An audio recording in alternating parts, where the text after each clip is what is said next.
Now to a news alert. A new plea for James Holmes. This is video of the Aurora Theater shooting suspect. He was in court today, changing his plea to not guilty by reason of insanity. We have team coverage. 7 News reporter Amanda Cost finding out the defense wants to move this case to a different county. But we start with 7 News reporter Marshall Zellinger with what happens now that his plea has changed. James Holmes will be heading to the state mental hospital in Pueblo, but it could be more than a month before he's transferred from the Arapahoe County Jail to Pueblo because a clinician at this hospital wants to review all 40,000 pages of discovery first. How long he'll be down there is unknown, but the judge wants a status report by August 2nd. Aurora Theater shooting suspect James Holmes looks down at the terms he must agree to in order to plead not guilty by reason of insanity. Judge Carlos Zamora read those terms aloud, word for word, then asked Holmes if he had any questions. Holmes, off camera, said one word, no.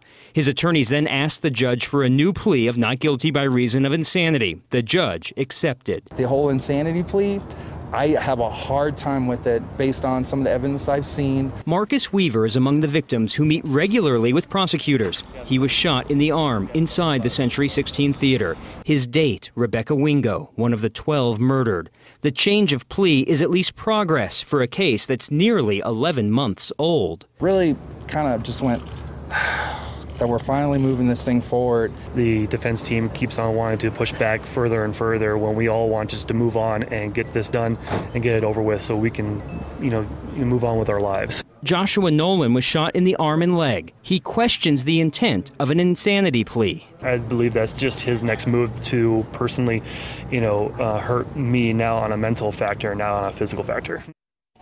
After the judge accepted the plea change, the conversation turned to the notebook Holmes sent his former psychiatrist, Dr. Lynn Fenton, the one delivered to the Anschutz campus days after the shooting. The judge determining it's no longer protected by privilege and will be handed over to the prosecution on Monday. Reporting live, Marshall Zellinger, 7 News. And 7 News did some checking, and right now there are 124 people being treated at the state mental hospital in Pueblo who have been found not guilty by reason of insanity. Another 138 people are being treated after being found incompetent to proceed with their criminal case.